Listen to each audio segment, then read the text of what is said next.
80쪽에 있는 신명기 11장 18절에서 21절까지 말씀입니다. 구약성경 신명기 11장 18절에서 21절까지 말씀 봉독하도록 하겠습니다. 이러므로 너희는 나의 이 말을 너희의 마음과 뜻에 두고 또 그것을 너희의 손목에 메어 기호를 삼고 너희 미간에 붙여 표를 삼으며 또 그것을 너희의 자녀에게 가르치며 집에 앉아 있을 때에든지 길을 갈 때에든지 누워 있을 때에든지 일어날 때에든지 이 말씀을 강론하고 또 내 집 문설주와 바깥문에 기록하라. 그리하면 여호와께서 너희 조상들에게 주리라고 맹세하신 땅에서 너희의 날과 너희의 자녀의 날이 많아서 하늘이 땅을 덮는 날과 같으리라. 너희가 만일 내가 너희에게 명령하는 이 모든 명령을 잘 지켜 행하여 너희의 하나님 여호와를 사랑하고 그의 모든 도를 행하여 그에게 의지하면 여호와께서 그 모든 나라 백성을 너희 앞에서 다 쫓아내실 것이라. 너희가 너희보다 강대한 나라를 차지할 것인즉 너희의 발바닥으로 밟는 곳은 다 너희의 소유가 되리니 너희의 경계는 곧 광야에서부터 레바논까지와 유브라데 강에서부터 서해까지니라. 아멘. 좀 더 늘 함께 하시기를 축복합니다. 늘 반에서 꼴찌 하는 사오정 때문에 선생님이 사오정이 엄마를 학교로 불렀어요. 어머니, 오정이가 이번에도 반에서 꼴찌를 했습니다. 어쩌면 좋겠습니까? 그랬어요. 그랬더니 사오정 엄마 아니 뭘 그러세요 선생님, 저는 알고 있어요. 그래도 우리 오정이가 컨닝 따위는 절대로 하지 않는 얼마나 양심적이고 정직한 아이예요. 이런 엄마 있을까요? 현실에서는 없어요. 어느 TV 자막에 보니까 이렇게 찍혀 있었어요. 강남 엄마, 여기서 말하는 강남 엄마는 서울에 있는 강남구의 열성 엄마들을 말합니다. 강남 엄마 60.4%가 자녀들의 성적이 오를 수 있다면 자녀를 뒤주에라도 가두겠다 그래요. 뒤주가 뭔지 모르시죠? 쌀통을 말하는 거예요. 영조 임금이 아들 사도세자를 죽일 때 쌀통에 넣었어요. 그러니까는 이 자녀들을 성적 오를 수 있다면 쌀통과 같이 이런 아주 험한데 힘든 데라도 잡아 넣어서라도 성장만 오를 수 있다면 수단 방법을 가리지 않겠다, 그 말이에요.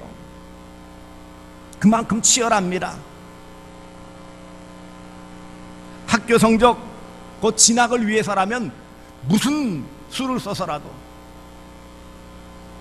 자녀들을 원하는 대학 학과에 진학시키기 위해 아주 대단한 노력을 하고 있어요. 자녀가 인류대학을 가는 조건이 있습니다. 3가지 조건이 맞아떨어져야 인류대학 갈 수 있어요. 첫째, 할아버지의 재력. 할아버지가 돈이 많으면 가능성이 많아집니다. 둘째, 엄마의 정보력.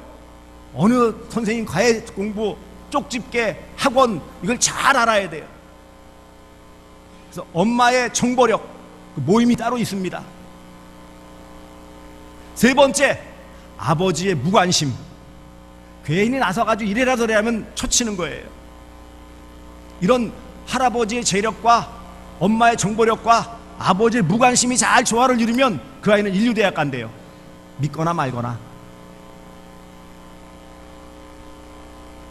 그런데 여러분, 이런 세상에서 출세하기 위해서 내 자식 잘 되기를 위해서 좋은 대학 가고 인류 기업 들어가게 하기 위해서 애를 쓰고 치맛바람 휘두르고 어떠한 방법을 써서라도 내 자식이 잘 되기를 바라는 이 마음이 나무랄 수만은 없지만, 그런데 여러분, 한꺼번에 뒤집어서 우리는 신앙인들이니까, 하나님을 믿는 믿음의 사람들이니까 자녀들의 신앙 교육을 위해서는 지금 어떠한 태도를 보이고 있습니까?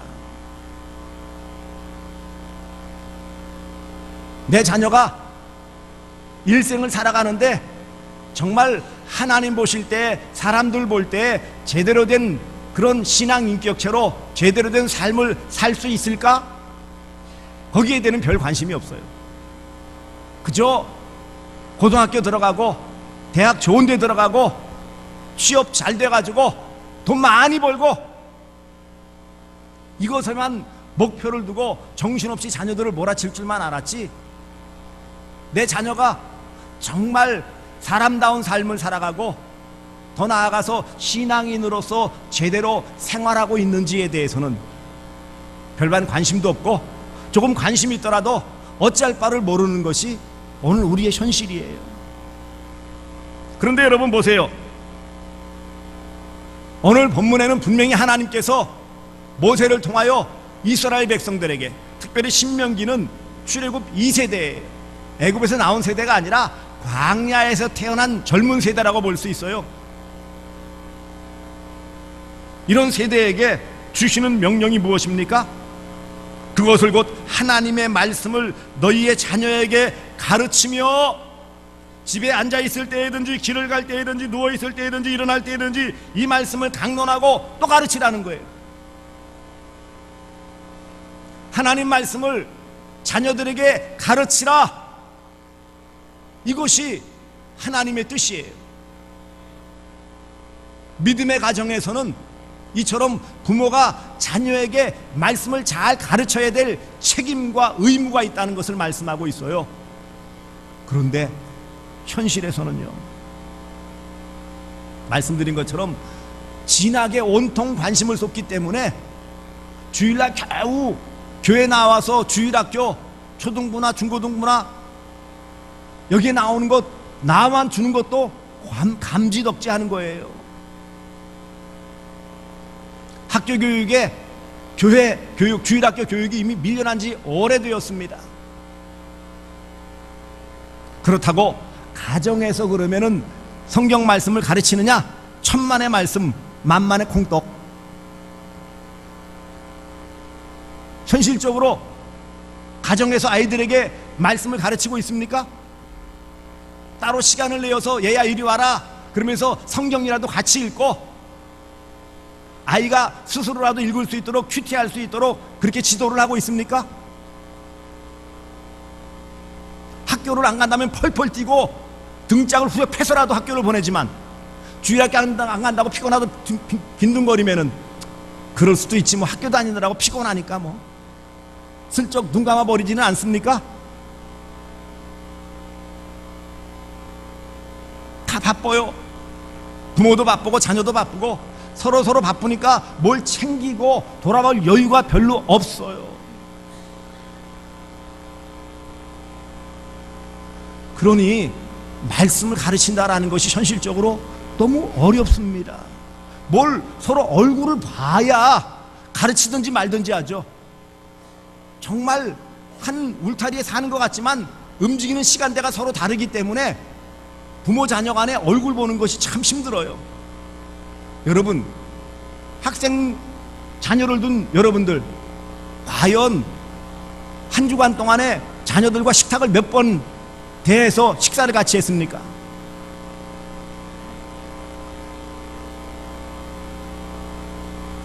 요즘은 또 뭐 학교에 기숙사가 있어가지고 월요일날 들어갔다가 금요일날 나오는 이런 체계가 되어져 있어요. 또 그리 더욱 어렵습니다. 더 큰 문제는 뭔지 아십니까?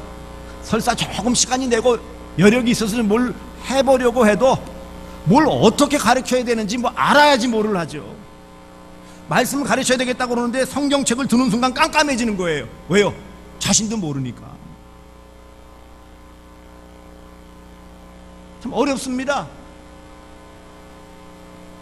말씀을 가르치자고 하는데 가르치긴 가르쳐야 되겠는데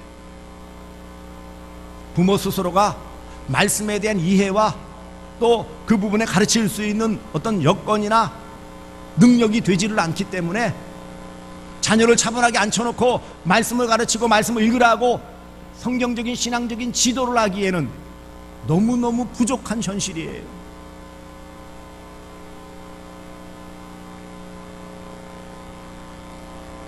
사실 어찌 보면 가만히 보십시오. 부모가 되었다라는 것도 어쩌다 보니까 되어진 거예요. 그렇지 않습니까? 서로 연애를 했던 중매를 했던 같이 마음이 맞아서 결혼을 하고 어쩌다 보니까 아이가 태어나고 준비 없이 아이를 키우게 되어지고 허겁지겁 직장일 혹은 사업 자기 일들을 하면서 자녀를 키우는데 어찌할 바를 몰라요. 세상 가운데서도 뒤처지지 않기 위해서 내 자식은 그래도 먹이고 입히는 데는 그래도 남부럽지 않기 위해서 아둥바둥 되는데, 그런데 그것에 비해 내 자녀가 정말 온전한 그런 성숙한 그리스도인으로서 한 사람의 바른 인격체로서 자라나가는 데에는 우리가 참 자녀들을 도와주고 세워주고 가르쳐주기에는 턱없이 준비가 안 된 모자란 부모라는 것입니다. 이게 큰 문제예요. 그렇다고 교회에서 주일학교에서 이 일들을 잘 감당해 줍니까? 점점점 주일학교는 어려워지고 있습니다. 주일학교 없는 교회가 점점 늘어나고 있어요. 물론 자녀의 수가 덜 낳기 때문에 줄어드는 것도 있지만 자연 감소와 다른 더 빠른 속도로 주일학교 학생 수가 줄어들고 있어요. 그만큼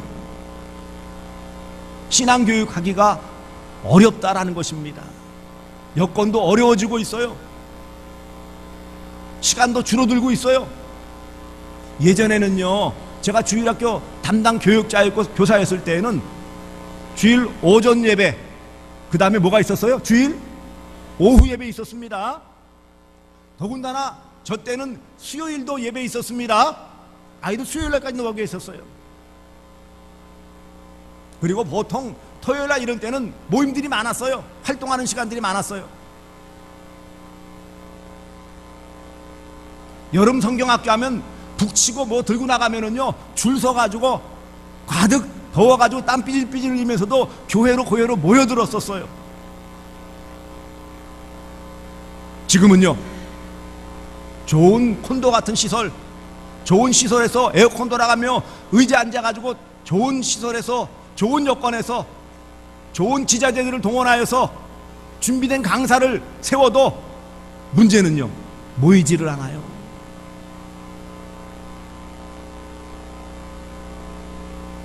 이것이 현실이에요. 이스라엘 백성들의 자녀들에게도 물론 나름대로의 문제가 있지 않았겠어요? 오늘날 가만히 보세요. 지금 주일학교 6학년 졸업해가지고 올라오는데 그 학생들이 그대로 중학교로 그대로 와가지고 정착합니까? 중학교 올라가면서 우수수 떨어져요. 고등학교 졸업하며 대학이나 사회생활하면서 또 우수수 떨어져요.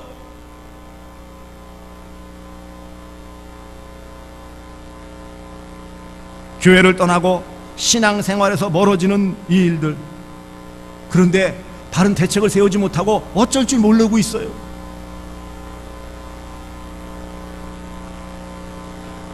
성경 말씀은 하나님의 뜻은 분명히 자녀들에게, 내 육신의 자녀 혹은 주일학교 교사로서 영적인 자녀라고 할 수 있는 학생들, 목자로서 영적으로 지도해야 될 목원들, 이런 자녀들을 말씀으로 잘 키워야 될 책임이 분명히 있음에도 불구하고 문제는 그 책임을 다하지 못한다는 데 있어요.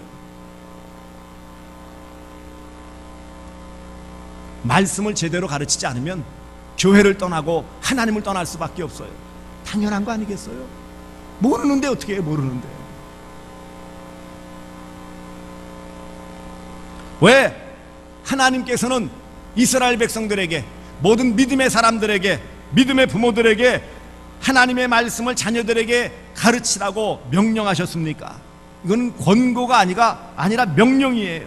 가르치라, 가르치라. 명령이에요, 명령. 왜요? 그저 하나님 말씀을 듣고 이 땅에서 복받고 잘 먹고 잘 살게 하기 위함이었을까요?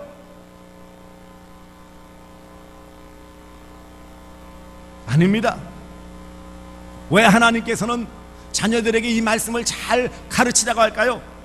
그것은 하나님의 자녀로서 이 땅에서 자녀다운 삶을 살아가며 성도다운 삶을 살아가며 하나님 말씀대로 살아감을 통해 이 땅에서도 복된 삶을 살아가며 영원한 내세의 삶을 살아갈 수 있도록 우리에게 복 주시기 위해, 진정한 복을 주시기 위해 하나님께서 자녀들에게 말씀을 가르치라, 끊임없이 이 말씀을 그 마음판에 새겨 넣을 수 있도록 해라 명령하신 거예요.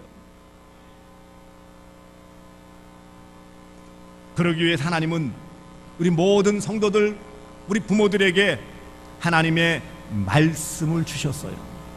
신구약 66권 1189장 이 성경 말씀을 우리에게 주셨어요. 인류에게 주신 하나님의 선물 가운데 이 성경 말씀만큼 귀하고 값진 것이 있습니까? 이 말씀을 우리에게 주셨어요.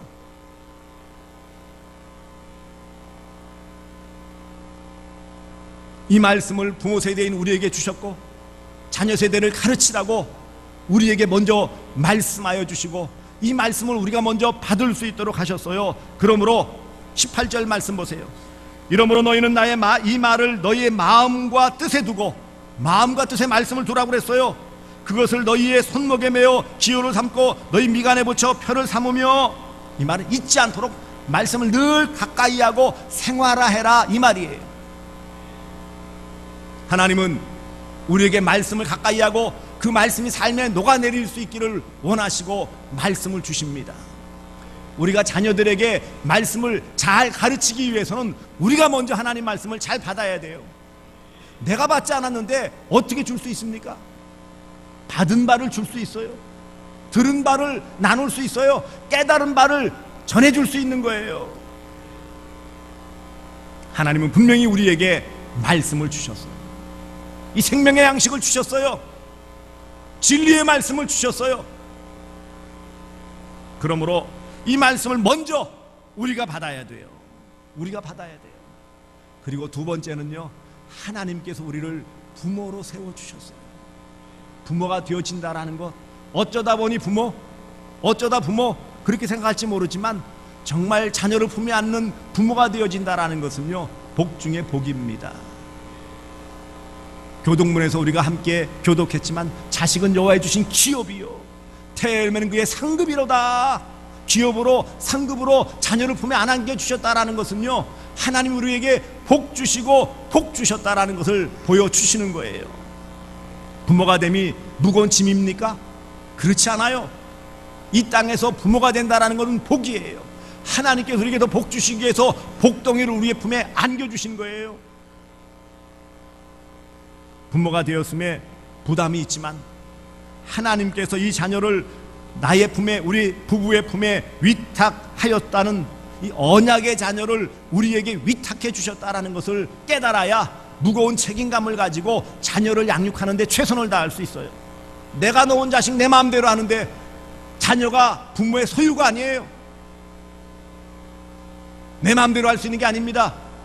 방치하고 싶으면 방치하고 내 뜻대로 내 욕심대로 그렇게 끌고 갈 수 있는 그런 자녀가 아닙니다. 하나님께서 사랑으로 말씀으로 잘 양육하여 하나님의 자녀로 제대로 클 수 있도록 잘 키워라. 그렇게 우리의 품에 안겨주신 것이 자녀들입니다. 그래서 언약의 자녀라고 그래요. 그리고 더 나아가 우리가 부모로서 자녀들에게 말씀을 가르칠 수 있는 책임을 느끼게 해주시고 또 책임을 감당하게 하십니다. 부족하지만 우리에게 말씀을 깨닫게 해주시고, 부족하지만 부모의 권위로서 자녀에게 말씀으로 권면하고 가르칠 수 있도록 하나님께서 가정이라는 울타리 안에서 그런 부모의 권위를 주셨어요. 아무리 시대가 바뀌고 아무리 기성세대를 무시하는 그런 권위를 무시하는 포스트 모더니즘 시대라 할지라도 그럼에도 불구하고 하나님께서는 이 말씀의 권위로 부모가 자녀에게 가르칠 수 있는 특권을 주셨어요. 이 책임을 감당할 수 있도록 먼저 말씀을 주셨고 깨우쳐 주셨고 그 말씀을 들을 수 있는 기회를 주셨고 배울 수 있는 기회를 주셨고 훈련받을 수 있는 기회를 먼저 허락하셨어요. 그러므로 우리가 부모로서 이 말씀을 자녀들에게 잘 가르치기 위해, 물론 기본적으로 내 자신을 위해서이지만, 말씀을 잘 듣고 깨닫고 배우고 훈련받아서 내 자신이 먼저 잘 준비되어져 있는 부모로서 자녀에게 이 말씀을 가르쳐야 돼요. 그리고 입술로만 가르치는 것이 아니라 삶을 통해 보여주는 거죠. 그리고 언약의 자손을 잘, 자녀를 말씀으로 잘 양육한 부모에게는 하나님께서 오늘 약속하신 바와 같이 놀라운 복을 약속해 주셨습니다. 마땅한 의무인데도 불구하고 하나님께서는 이런 부모의 책임을 다하고 또 의무를 다하고 자녀를 말씀으로 잘 가르친 그 부모에게 오늘 본문 보시면 땅을 주시겠다고 약속하시고 장수의 복을 약속하셨고 승리를 약속해 주시는 이런 놀라운 복을 약속해 주셨습니다. 예수님께서도 공생의 기간에 어린아이들이 자신에게 오는 것을 금하는 것을 꾸짖으셨어요. 어린아이들이 내게 오는 것을 금하지 말라 그랬어요. 천국은 이와 같이 어린아이와 같은 자들의 것이다. 그리고 어린아이들을 위해서도 말씀을 가르쳤고 이 어린아이의 소중함을 일깨워 주셨고 이 어린아이들에게 그 말씀으로 잘 양육할 것을 말씀하셨어요. 심지어 마지막에 때가 되었을 때 예수님께서 예루살렘 여인들아, 나를 위하여 울지 말고 내 자녀를 위하여 울라. 자녀들이 얼마나 소중한 존재이고 이 자녀들이 말씀으로 잘 가르침을 받아야 바르게 자라야 된다라는 것을 거듭거듭 강조하시고 그 자녀들의 소중함을 일깨워 주시고 부모로서의 그 의무들을, 책임을 강조하신 분이 바로 예수 그리스도이십니다. 부모가 자녀에게 말씀을 가르친다라는 것은 입술로만, 소리로만 가르치는 것이 아니고 삶을 통해서 체험적인 교육이 이루어지게 되어지고 이것들이 잘 어우러져서 결국 그 자녀들이 말씀으로 잘 양육받고 자랄 수 있는 것입니다. 하나님은 모든 믿음의 부모들이 자녀들을 말씀으로 잘 양육하여 올바르고 건전한 그런 신앙생활을 하는 복된 자녀로 자라나가며 그런 가정에 복 주시기를 기뻐하시는, 자녀에게 복 주시는 하나님이심을 믿으시기를 바랍니다. 사랑하는 성도들이요, 그러므로 우리가 부모로서 자녀에게 이 믿음을 키워주기 위해서는 무엇보다 말씀을 강조하고 말씀을 잘 가르치고 부모가 먼저 솔선수범하여 말씀을 가까이 하는 삶을 살아야 돼요. 뭐라고 했어요? 이 말을 너희 마음과 뜻에 두고 손목에 메고 이마 미간에 붙이고, 이 말은 뭐예요? 삶에서 늘 잊지 말고 말씀을 실천해라, 이 말이에요. 그리고 더 나아가서 자녀들을 가르치는데 집 안에서도 혹은 집 밖에서도 어디 누워있을 때, 일어날 때, 쉴 때든지 일할 때든지 언제든지 모든 삶의 영역에서 말씀을 가르치는 삶을 살아가야 한다라고 말씀했습니다. 심지어는 문설주의 바깥문에 기록하여서 잊지 않도록, 기억하도록 말씀 교육을 강조하고 있는 것입니다. 그러므로 이제 우리가 가정에서, 작은 교회인 가정에서 자녀들을 위해 말씀을 잘 가르쳐야 하고 또 더 나아가서 주일학교 교육이 강화될 수 있도록 우리 모든 성도들이 힘을 모아 다음 세대를 우리가 말씀으로 잘 양육해야 돼요.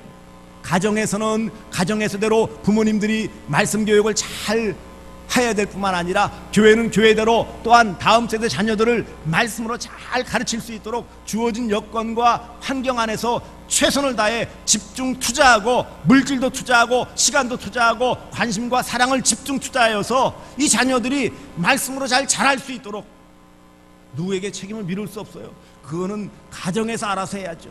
무슨 말씀입니까? 교회를 보내면 교회에서 잘 알아서 해야죠. 책임을 미룰 수 없어요. 가정에서는 가정에서대로, 교회에서는 주일학교는 주일학교대로 최선을 다해서 말씀을 교육해야 돼요. 그래야 온전한 건강한 그런 그리스도인으로 우리의 자녀들이 자랄 수 있습니다. 말씀을 가르쳐야 우리의 자녀들이 사는 거예요. 말씀을 제대로 가르쳐야 우리의 자녀들이 영원히 사는 거예요. 미래가 보장되어져요. 그저 당장의 성공을 위해 그저 성적만 잘 얻도록 몰아친다면 그 아이가 나중에 어떤 모습이 될까요? 목적을 위해 수단 방법을 가리지 않는 사회 지도층이 되어주고 나름 성공했다고 하지만 손가락질 받고 추한 모습으로서 그런 인생으로 종말을 고할 수밖에 없는 것입니다. 말씀은 가르쳐야 돼요. 하나님의 말씀을 자녀에게 가르쳐야 합니다. 이 책임이 우리 모든 부모에게, 또 앞선자에게, 교사에게, 목회자에게, 모든 목자들에게, 우리 모든 신앙의 앞선 사람들에게 다 주어진 것입니다. 말씀을 가르쳐야 돼요. 성공하는 법을 가르쳐야 됩니까? 아닙니다. 1등하는 법을 가르쳐야 돼요? 아니에요. 출세하는 법을 가르쳐야 된다고요? 천만의 말씀입니다. 하나님의 말씀, 하나님을 사랑하고 이웃을 사랑하는 하나님의 말씀을 가르쳐야 돼요. 하나님 중심, 성경 중심, 교회 중심의 삶의 원리가 담겨져 있는 이 성경 말씀을 제대로 가르쳐야 돼요. 그래야 건강한 신앙인으로서 이 땅에서 존중받는 삶을 살아갈 수 있어요. 말씀 순종이 곧 하나님을 사랑하는 믿음인 것을 가르쳐야 돼요. 말씀을 멀리하면서 하나님을 사랑할 수 있어요? 아니요. 하나님 사랑은 말씀 사랑이에요. 하나님은 우리 모든 믿음의 부모가 자녀들에게 말씀을 바르게 가르치시기를 원하십니다. 가르치게 하시기를 원하세요. 그러므로 우리는 최선을 다해서 우리의 주어진 모든 여건에서 먼저 부모로서 책임을 감당해야 돼요. 하나님께서 내 품에 이 자녀를 말씀으로 잘 가르치라고 품에 안겨주셨구나. 최선을 다해서 먼저 내 자신이 하나님의 말씀을 잘 배우고 받아들이고 말씀대로 살고 그것을 가지고 입술로는 가르치고 삶을 통해는 보여주고 공동체 생활 가운데 그것들이 녹아져 함께 살아감을 통해 신앙교육이, 생활교육이 바로 될 수 있도록 책임을 감당해야 됩니다. 말씀을 자녀에게 가르쳐야 돼요. 책임이며 의미이며 또 한편으로는요, 이건 놀라운 부모에게 주신 특권 중에 특권이에요. 누가 이 일을 감당합니까? 누가?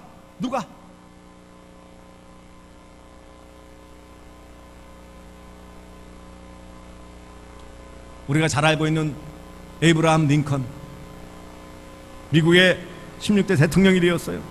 그러나 우리가 알고 있는 대로 링컨은 정규교육을 제대로 받은 사람이 아니에요.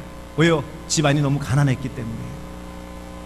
집안이 가난하니 학교교육을 제대로 배울 수가 없어요. 그러나 링컨의 어머니는 모든 많은 시간 가운데 링컨 앞에 성경을 펴놓고 성경을 가르쳤어요. 하나님의 말씀이고 학교교육을 제대로 받지 못하지만 이 성경 말씀을 잊지 말아라.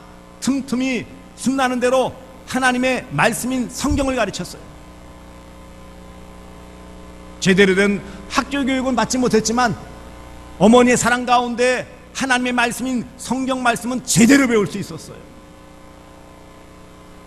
그러기에 그는 고학력자가 아님에도 불구하고 나중에 변호사가 되었고, 그가 정치적으로 많은 실패를 했지만 결국은 미국의 대통령이 되어주고 미국 국민들이 존경하는 그런 대통령이 되어지는 거예요. 세상에서 학력적으로 어떤 성취를 이룬다, 물론 그것이 정상적인 신앙교육을 위해 이루어지면 얼마나 감사한 일이겠어요. 좋은 학교 가지 말아라, 아니에요. 우선순위가 무엇냐는 거예요. 성경교육, 말씀교육이 먼저 되어지고 그 위에 우리가 학문적인 성취를 이뤄나간다면 꽃을 피울 수 있지만, 신앙교육을 무시하고 세상 학문에서의 성취만 노린다면 인격적인 문제가 생길 수 있고, 오늘날 사회적인 문제를 일으키는 많은 사람들이 어떤 사람들입니까? 소위 세상에서 잘 배운 사람들, 똑똑한 사람들, 지식층 아닙니까? 말씀 교육은 가장 큰 복입니다. 그러므로 사랑하는 성도들이여, 부모 세대인 우리가 먼저 말씀을 잘 배워야 돼요. 잘 배우는 학생이 잘 가르치는 교사가 될 수 있어요. 잘 못 배운 학생이 좋은 교사가 될 수 있어요. 천만의 말씀입니다. 뛰어나지 않은 선수가 좋은 코치가 될 수 있어요. 그건 실력 차이나 어떤 성향의 차이이기 때문에. 하지만 잘 배우지 못한 학생이 잘 가르치는 교사가 될 수 있을까요? 천만의 말씀입니다. 그러므로 우리가 우리의 자녀들에게, 또 우리가 가르쳐야 될 영적인 자녀들에게 잘 가르치기 위해서는 내 자신이 먼저 좋은 학생으로 말씀을 잘 배워야 돼요. 잘 배우는 부모가 잘 가르칠 수 있어요. 무엇보다 그래서 교회에서 실시하는 제자훈련과 성경공 프로그램이나 이런 것에 관심을 갖고 동참하시기를 바랍니다. 잘 배우는 부모가 결국 잘 가르치는 부모가 되어질 수 있어요. 그리고 최선을 다해 가르치십시오. 어떤 정규적인 교육이 아니라 삶을 통해서 자녀에게 가르쳐주고, 성경 내용 하나하나를 가르치기보다 성경을 어떻게 받아들이고 그 말씀이 어떤 내용에서 그런 자세를 가르쳐주고, 말씀을 대하는 자세를 가르쳐주고, 말씀을 대하는 방법을 가르쳐주고, 그래서 그 말씀 안에 담겨져 있는 하나님의 말씀을 받아들이는 태도, 그 말씀대로 살아가야 될 그런 중심들을 가르쳐 주면 이런 최선을 다한 자녀를 위한 교육의 효과는 나타나게 되어져 있습니다. 무엇보다 이런 내 자신이 잘 배우고 최선을 다해 가르치지만 이것이 자녀가 말씀으로 잘 양육받고 건강하게 자라기 위해서는 기도가 뒷받침이 돼야 돼요. 말씀과 기도는 짝을 이루는 거예요. 짝을 이루는 거예요. 한쪽만 가지고 될 수가 없어요. 말씀과 기도는 수레바퀴의 양바퀴와 같은 거예요. 그러므로 말씀을 잘 가르칠 뿐만 아니라 기도로 뒷받침해서 이것들이 잘 익어갈 수 있도록, 내 자녀의 삶에 꼽힐 수 있도록 말씀을 가르치고 삶으로 보여주고 뿐만 아니라 기도할 때에 거기에 하나님의 은혜의 역사가 나타나는 줄 믿습니다. 기도하는 부모의 자녀들은 절대로 망하는 법이 없어요. 자녀의 미래는 부모의 무릎에 달려 있어요. 곧 기도에 달려 있어요. 내 자식이 왜 안 될까? 왜 안 될까요? 내가 그만큼 엎드리지 않았기 때문이에요. 내 자신이 왜 속을 썩일까? 부모에게 문제가 있는 거예요. 문제 자녀는 없어요. 문제 부모가 있을 뿐이죠. 저 자식이 왜 저럴까? 탄식하기 전에 내가 왜 저 아이를 제대로 못 가르쳤을까? 그것을 탓해야 되는 거예요. 부모는 자녀에게 말씀을 가르쳐야 합니다. 이럴 때 하나님께서는 놀라운 복을 주시는데 21절에 보시면은요, 장수의 복을 주세요. 너희의 날과 너희의 자녀의 날이 많아서 하늘이 땅을 덮는 날과 같으리라. 장수의 복을 주시는 거예요. 장수의 복은요, 부모 공경할 때 주시는 복이에요.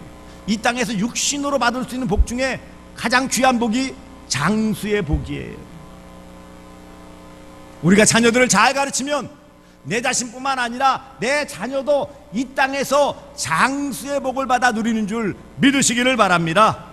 뿐만 아니라 이 땅에서 땅을 차지한다고 물질의 복을 받아요.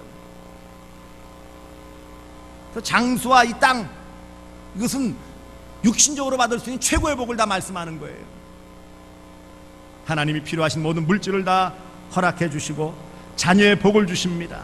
뿐만 아니라 우리가 이 땅 가운데 승리의 삶을, 성공하는 삶을, 성취하는 삶을 살게 해주십니다. 23절에 여호와께서 그 모든 나라 백성을 너희 앞에서 다 쫓아내실 것이라.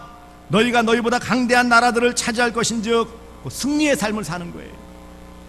성공하며 성취하는 것은 우리가 말씀을 잘 배우고 말씀을 잘 가르칠 때 주시는 하나님의 복입니다.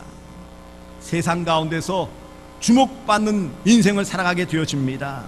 25절 보시면은 너희의 하나님 여호와께서 너희에게 말씀하신 대로 너희가 받는 모든 땅 사람들에게 너희를 두려워하고 무서워하게 하시리니 너희를 능히 당할 자 없으리라. 할렐루야. 하나님 말씀을 배우고 하나님 말씀으로 살아갈 때 세상이 감당할 수 없는 아주 귀한 존재, 복된 존재로 살아간다라는 것을 잊지 마시기 바랍니다. 말씀으로 제대로 가르치면은요, 정말 그 자녀가 앞으로 어떤 모습으로 어떻게 쓰임받고 어떻게 하나님께 영광 돌리고 그 부모의 마음을 시원케 할지 여러분 기대가 되십니까? 다른 욕심 내지 마시고 내 자녀, 내 품에 주신 언약의 자손, 하나님 위탁하신 이 자녀를 나는 다른 거 다 빼놓고 잘 먹이고 잘 입히지 못한다 할지라도 말씀으로만큼은 제대로 가르치고 제대로 먹이리라. 신앙교육은 내가 책임지고 감당하리라. 부모의 책임을 잘 감당하심을 통해 또 우리 영적인 자녀인 우리 주일학교 자녀들을 위해서 우리 교사들이, 또 목원들을 위해 목자들이, 또 우리 앞선 모든 믿음의 선배들이 이 일들을 잘 감당함을 통해 하나님이 이 땅에 주신 장수의 복, 물질의 복, 자녀의 복, 승리의 복, 이 땅에서 모든 것을 성취하는 그런 놀라운 영육간의 복을 받아 누리시며 우리에게 보장된 영생 복락을 받아 누리시는 귀하고 복된 성도들 되어지시기를 주 예수 그리스도의 이름으로 축복합니다. 기도하겠습니다. 사랑의 아버지 하나님, 우리가 부모입니다. 육적인 자녀가 있고 영적인 자녀들은 학생과 목원과 또 우리 믿음의 후배들이 있습니다.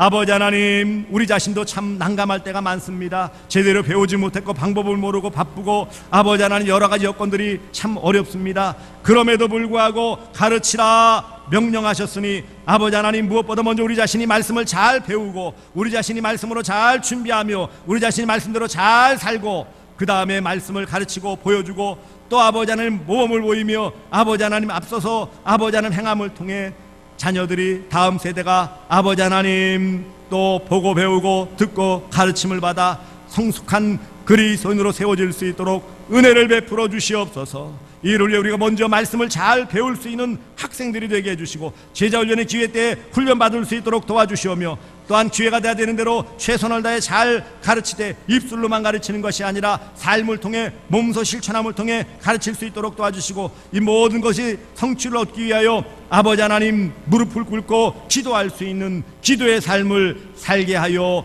주시옵소서. 그리하여 약속하신 장수의 복과 물질의 복과 자녀의 복과 승리의 삶과 이 땅에서 존귀 여김 받는 이 놀라운 복을 받아 누리게 하여 주시옵소서.